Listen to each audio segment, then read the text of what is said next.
Hello, my name is Kadir.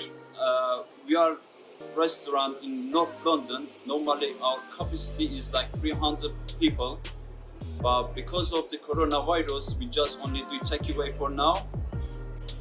Also now we're working for Uber Eats and Deliveroo, but we are not happy at all with them because they charge us near about 30% of delivery charge, and plus we pay for VAT as well, rates for staff, for foods.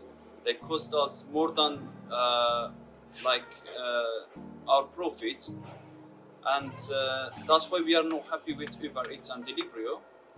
So we are not happy with them, but we don't have another option as well because we did the only delivery now.